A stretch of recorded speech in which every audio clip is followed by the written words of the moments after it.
Buenas tardes, hoy vamos a hablar de tumores óseos. Vamos a empezar con el condroblastoma. Es un tipo de tumor óseo infrecuente y no canceroso que comienza en el cartílago.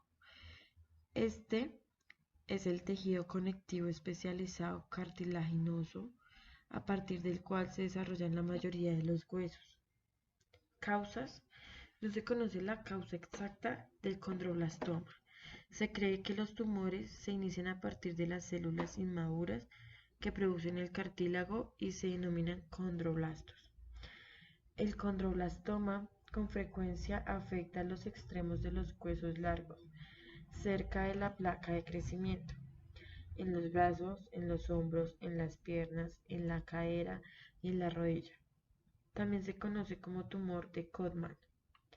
El condroblastoma puede afectar a personas de todas las edades, pero es más común en los niños y en los adultos jóvenes. También es más común en los hombres que en las mujeres. Síntomas. Algunos síntomas se pueden presentar como en el dolor en la rodilla, en la cadera y en la articulación del hombro. El dolor puede ser leve o moderado y puede estar presente durante meses o años. También hay apariencia de debilitada o encogida del músculo cercano del hueso afectado, problemas de movilidad de la articulación o acumulación de líquido en la articulación cercana del hueso afectado. Exámenes: se pueden hacer radiografías, resonancia magnética o tomografías. En la imagen podemos ver un condroblastoma. En la imagen A vemos, este es un paciente varón de 42 años de edad. En la imagen A vemos una imagen coronal de tomografía en el cuerpo vertebral de L1, lesión ósea, mixta con componentes osteolíticos y osteoblásticos, por la presencia de calcificaciones en su interior de origen cartilaginoso, en grumos, anillos y arcos, con extensión de partes blandas, como lo indica la flecha. En la imagen B vemos una imagen axial de tomografía. Se observa claramente la naturaleza expansiva del tumor, como indica la flecha, así como la presencia de calcificaciones internas de aspectos cartilaginosos. En la imagen C vemos una imagen axial de resonancia magnética con secuencia potenciada en T1 y suspensión de grasa tras la administración de gadolina. Captación intensa y heterogénea del tumor. Las porciones del tumor con mayor grado de calcificación captan menos intensamente el contraste, como lo indica la flecha. En la imagen D vemos una imagen axial de resonancia magnética con secuencia potenciada en T1. Se observa claramente la extensión a las partes blandas adyacentes del tumor, como lo indica la flecha. Todos estos hallazgos sugieren el diagnóstico de un tumor agresivo de origen cartilaginoso, un condroblastoma, un condrosarcoma. La biopsia confirmó el diagnóstico de un condroblastoma vertebral. Ahora vamos a hablar de un condrosarcoma de células claras. Ha sido definido como un raro condrosarcoma de bajo grado que se localiza preferentemente en los extremos epifisiarios de los huesos tubulares largos y que se caracteriza histológicamente por células blandas de citoplasma claro. El condrosarcoma de células claras es un tumor agresivo localmente que, si es tratado con un curetaje o una extirpación incompleta, se produce en la mayoría de los casos recidiva y eventualmente metástasis en pulmones y en otros lugares del esqueleto.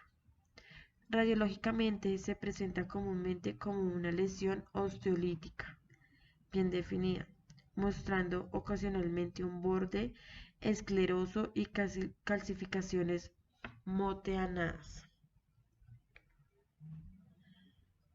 El condrosarcoma de células claras, como lo podemos ver en la imagen A, vemos una radiografía simple, una anteroposterior de cadera derecha.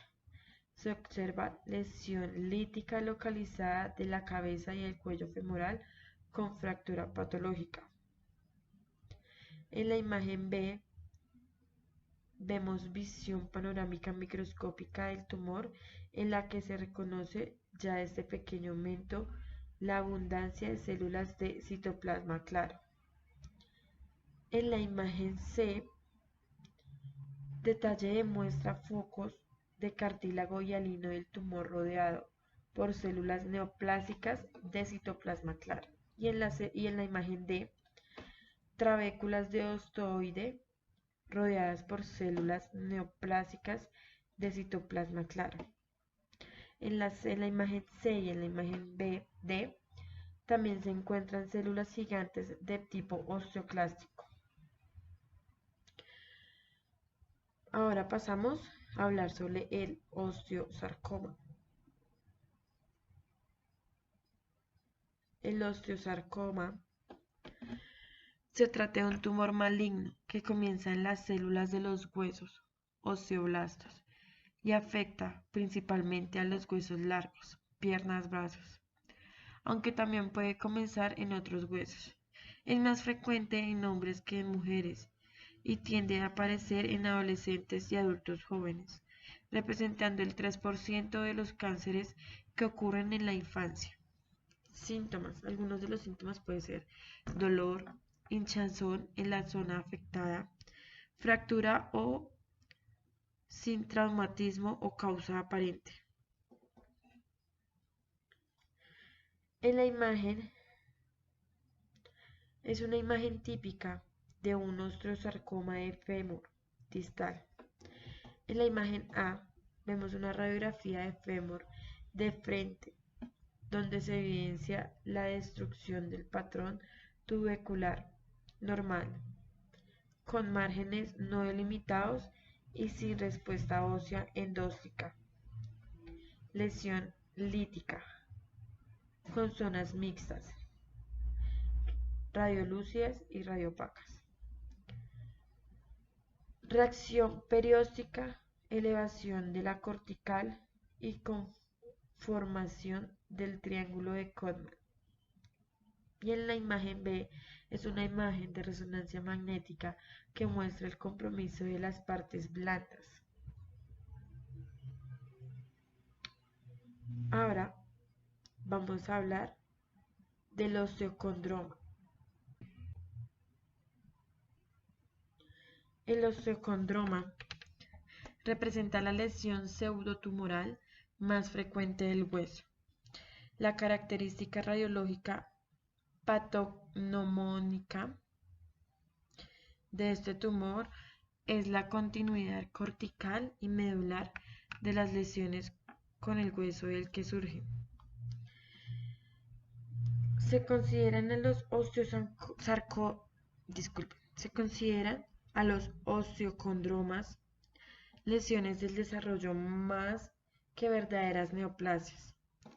La lesión, de acuerdo a la OMS, está definida como una exostosis osteocartilaginosa con continuidad cortical y medular, respectivamente. La gran mayoría de los osteocondromas son lesiones solitarias.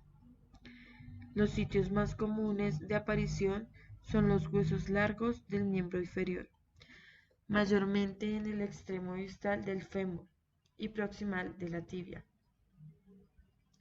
En esta imagen vemos una imagen de resonancia magnética de rodilla derecha, secuencia sagital T1, osteocondroma sesil de fémur distal, lesión exofítica en diáfisis femoral distal con continuidad córtico-medular, como lo indica la flecha. Ahora vamos a seguir hablando del quiste óseo simple. ¿Qué es? Es una cavidad interósea sin recubrimiento epitelial, siendo considerado un pseudoquiste Clínicamente, la lesión suele ser asintomática y descubierta por casualidad en un examen radiológico de rutina. Su etiología y patogenia no están aún definitivamente establecidas. El tratamiento recomendado es la exploración quirúrgica seguida del curetaje de la pared ósea con la finalidad de producir sangrado en la cavidad y la regeneración del tejido óseo. La incidencia del quiste óseo simple es aproximadamente del 1,1% de los quistes maxilares.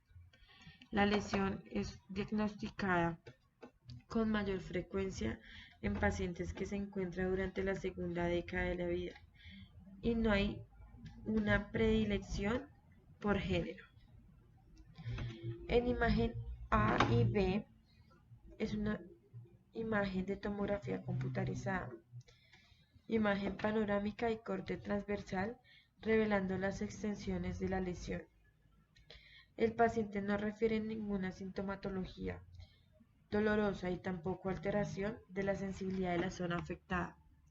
No presenta en su historia médico ni odontológico ningún dato relevante y no tiene antecedentes de traumatismo. La lesión se descubre por hallazgos radiográficos un año después de la instalación de la patología ortodóntica.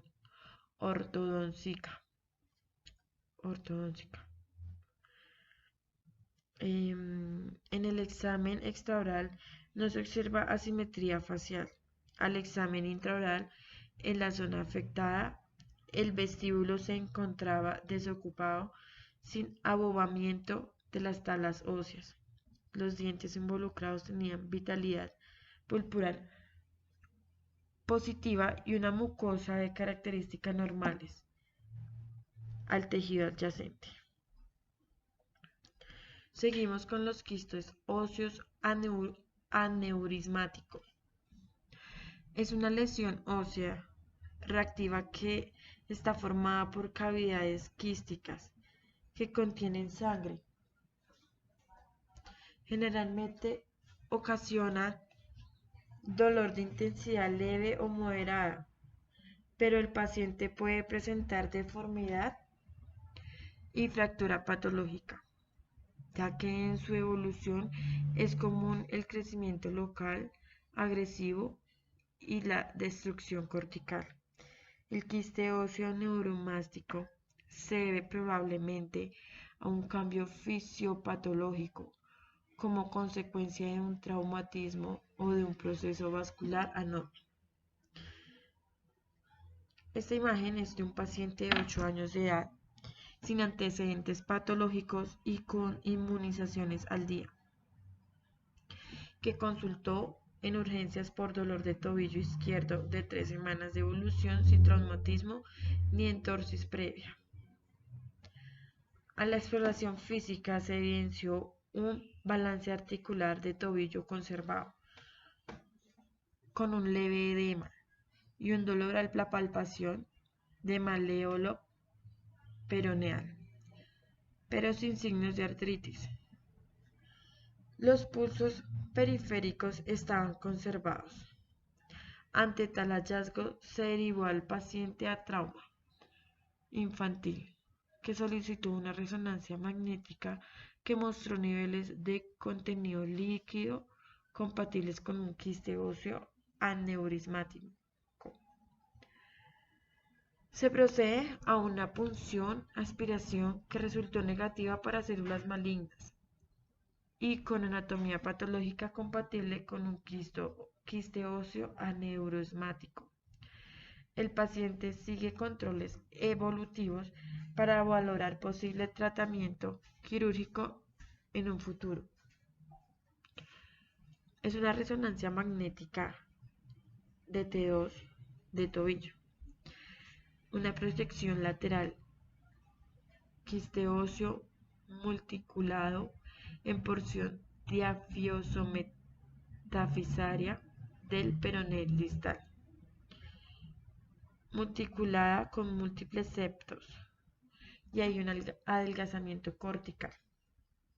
Con la siguiente imagen, con el siguiente tumor es un encondroma, que es una lesión del cartílago hialino maduro. Es benigna y asintomática. Es el tumor cartilaginoso de hueso que se da más a menudo en adolescentes o adultos jóvenes.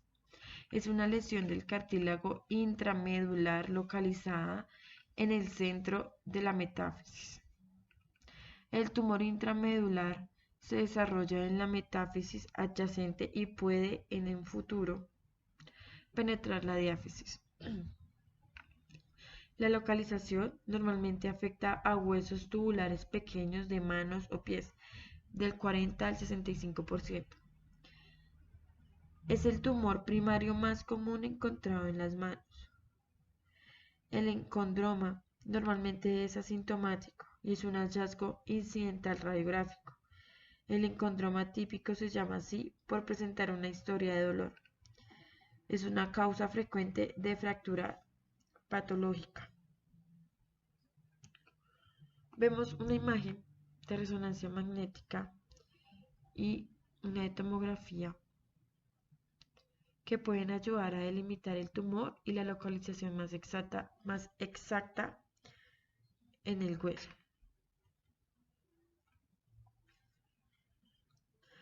Como en la mayoría de las lesiones cartilaginosas y fibrosas, la resonancia magnética muestra el encondroma con una baja o intermedia señal en T1 y alta en T2. Las calcificaciones se ven vacías o como focos de baja señal. Con gadolinio la imagen se realiza y ayuda a diferenciar la de una lesión no cartilaginosa. Continuando con el tema de las patologías óseas después de la intervención de mi compañera, vamos a hablar sobre el condroma pastoral, que es un tumor benigno. La mayoría ocurren en la segunda o tercera década de la vida, aparecen más en hombres que mujeres. Los huesos más afectados son el fémur, el húmero y las falanges.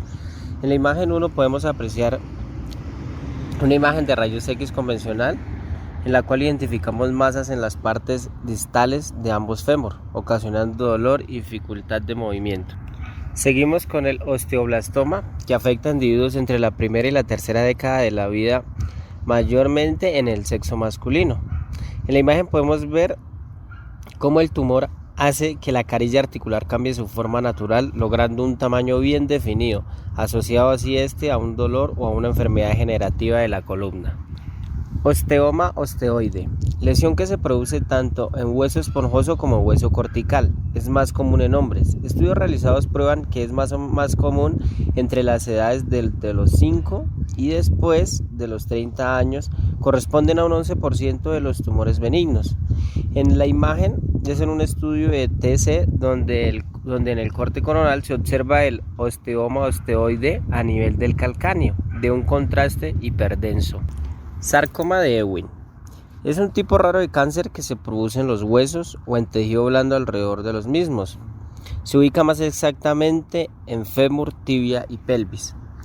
En esta imagen de resonancia se observa un tumor intenso en un corte coronal.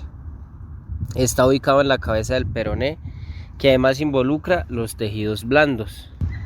Displasia osteofibrosa. Benigna y poco frecuente, se diagnostica habitualmente durante la infancia y al principio de la adolescencia. Puede provocar una curvatura tibial de concavidad anterior. Su localización se desarrolla frecuentemente en tibia y peroné. En la imagen de resonancia magnética en un corte coronal muestra áreas osteolíticas bien limitadas cerca de la cortical anterior y una curvatura de concavidad anterior diaficiaria más o menos pronunciada. Displasia fibrosa. Es un desarrollo normal del hueso durante la infancia. Esto lo que hace es debilitar el hueso, por lo que generalmente en la pubertad deja de aparecer las lesiones óseas de este tipo. Rara vez sufren degeneración maligna. Su localización se desarrolla en el cráneo, los fémur, crestas ilíacas, etc.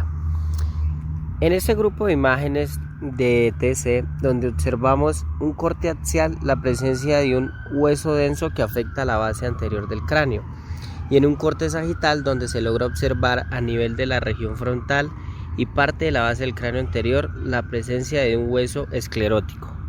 Y para cerrar este grupo patológico, vamos a hablar del fibroma no osificante o defecto óseo cortical. Es considerado un defecto de osificación. Se hace la distinción entre defecto fibroso metafisiano cuando la lesión mide menos de 2 centímetros en su diámetro mayor y fibroma no osificante cuando es mayor de 2 centímetros. Es muy frecuente en las 2 primeras décadas de la vida. Además se dice que el 30% de los niños la presentaría. En la parte de la localización, pues más frecuentemente se encuentra en la metáfisis, aunque en ocasiones compromete diáfisis, fémur y tibia comúnmente. Finalmente concluimos que para hacer efectiva su clasificación de un tumor debemos tener en cuenta su forma y extensión, por lo cual el papel de un buen estudio radiológico realizado por el tecnólogo ayudará a un buen diagnóstico y tratamiento por parte del profesional de la salud, ayudando a mejorar la calidad de vida del paciente. También podemos decir que los estudios diagnósticos por imagen idóneos para lograr evaluar esas patologías serían la tomografía computada o en su efecto la resonancia magnética. Agradecemos la atención prestada y esperemos que de alguna u otra manera les sirva para resolver cualquier duda.